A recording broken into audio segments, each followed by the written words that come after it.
Hey everyone, I'm back.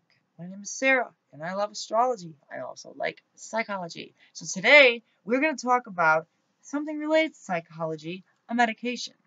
See, my channel is going to be designed to talk about everything related to astrology and anything related to psychology. And because there's all kinds of ways of getting better. You can use if you feel depressed, if you feel like you have some type of issue, you have you can go to astrology can help you and reading books about psychology. I don't know. In my case it did. So let's get to the point.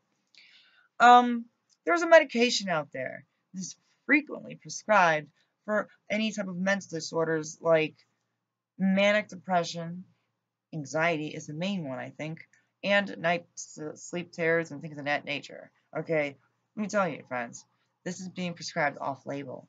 Yeah, off label. And that's why the company was sued in like 2014, I believe, for about approximately $420 million. Why?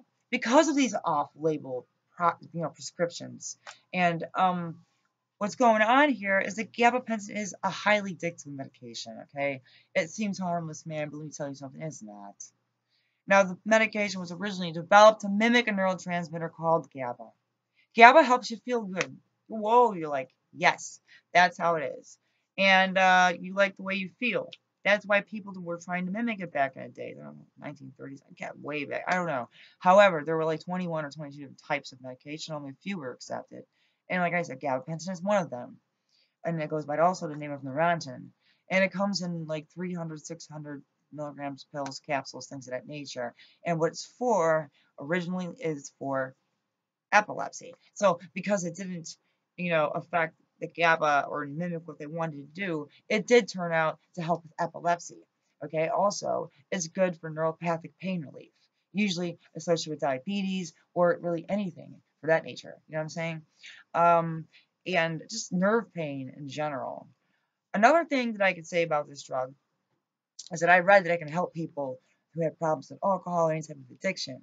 It may level out the levels, that they need, that they personally need of each neurotransmitter. Because I believe we all, it's funny, I walk around thinking that everybody has little test tubes in their heads, and one of them is filled with dopamine, the other one norepinephrine, and then we have this, and just, serotonin, and they're up and down, up and down, up and down. And that's basically what's going on when you mess with your mind anyway.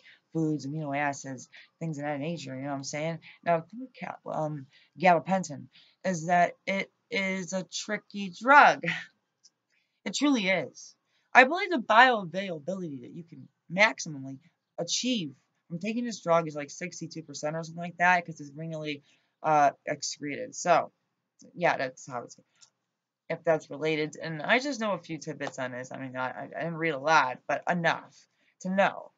Okay, so think about the fact that it's a seizure for epilepsy. So is Lamictal. So is Klonopin. A Klonopin is a benzodiazepine, and these days doctors are very wary about prescribing such a medication due to its high rate potential for addiction. So then they start throwing out scripts for gabapentin. It's not gonna be a big deal. Excuse me, doctor. Did you do your research? Okay. And these type of medications that directly affect the central nervous system, you're going to be walking around, whoa. Some of these people claim to get what they would call a speedy drunken high. Okay? If you get any high off of like gabapentin, some people do, some people don't. I mean, people think that if they drop 2,400 milligrams of the drug immediately, they're going to get high. Let me tell you something, man. If you take 2,400 milligrams of this drug and then try to take another 1,800 milligrams and then another 12, you're wasting your time. Okay? These are for people who are trying to get high. I just want to inform you, you really are wasting your time. I read the threads, I read everything.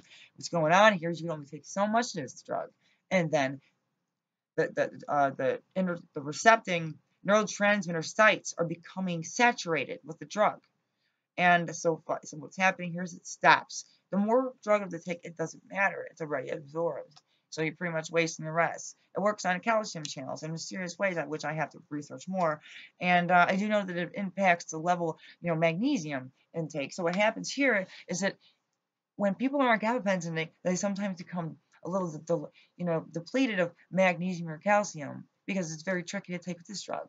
You cannot take any type of magnesium like products with sulfate or anything of that nature like Tums. 2 hours prior, you want to take it before your gabapentin because it will interact. It will reduce the bioavailability by like believe 22%, something like that. See, I get these numbers, yeah, but that's what I read. So, and what else do I have to say about gabapentin? Let's see. I talked for. I can't see my glasses. Oh, by the way, I lost my glasses. Well, I didn't lose them, but I lost the use of them for now because, yeah, they got stepped on. That sucks. What else can I say about gabapentin? Let me ponder this. Okay, so like I was saying, people cannot get a hold of the benzos anymore. They're taking a gabapentin. Now, even people who are not addicted to anything like that, people are just getting it prescribed. These normal, regular, everyday people say that it's a miracle drug. I've heard it quoted many times. And that can be for a lot of people for neuropathic pain relief. It is a miracle drug, I suppose. It's one. It's like to me, it's one step down from Lyrica, which is a controlled substance. And guess what? Gabapentin's gonna be one too. I didn't read about it. I'm sure it will be. I think they're gonna make it a controlled substance. Yeah. Okay. So another. So let me see. Another thing I can say about gabapentin. Hmm. Well, I can say a lot about it, but let's talk about some of the side effects.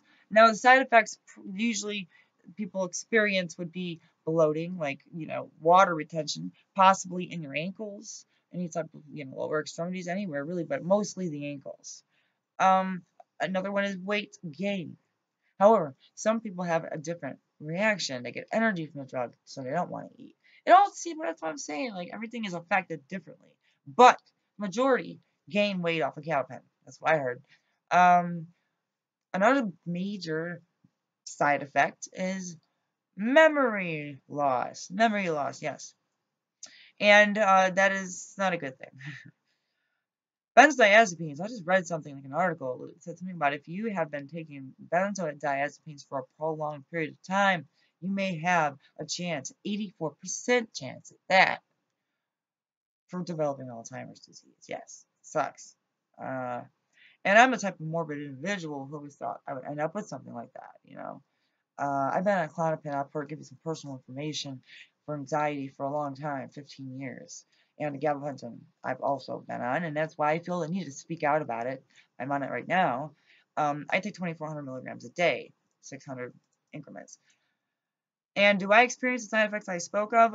Yes. Memory loss. I really do. I mean, before I started taking this medication, I really wasn't a person to talk around in circles much, but I see I'm doing it more now. And sometimes when I'm writing, I'll miss a word, and sometimes I'll mess up the words. I'll start, speaking in a weird language, or I'll switch words around, letters of the words.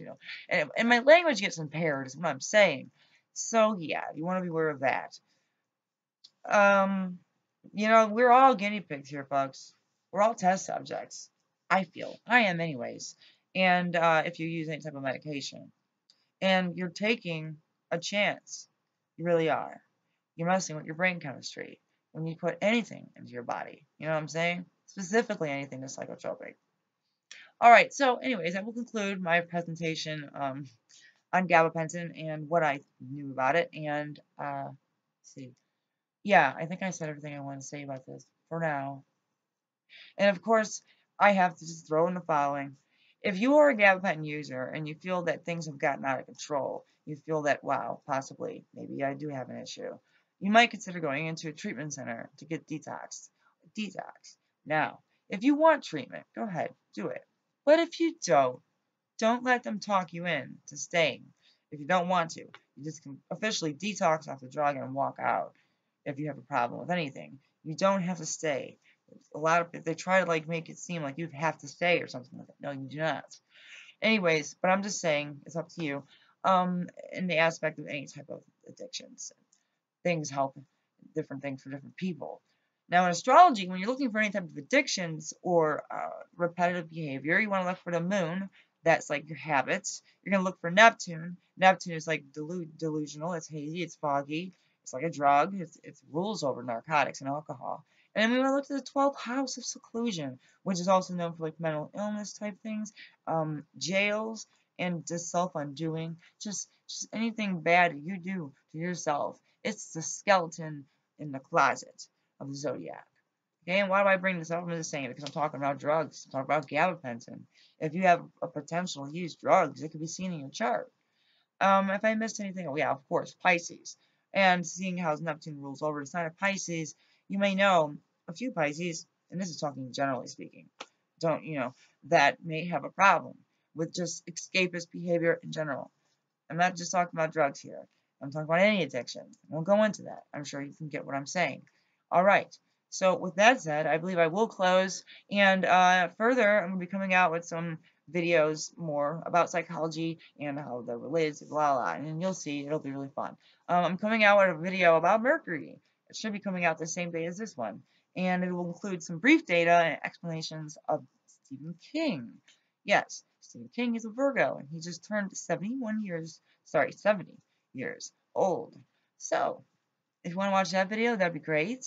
And if you'd like to subscribe to my channel, that's even better. Because if I see someone subscribing, I'm like, whoa, I make a difference. I'm cool. I'm just playing. Well, I do have a Leo rising, so it's like, yeah, it's not about being like, what's the word, getting attention or whatever. It's more or less being acknowledged. Like people might say Leo type people want to be the center of attention. Well, that can be true in some cases, you know, but then there's just when you take it too far. But anyways, with that said, yeah, I will let you go back to your day and thank you for watching. See ya.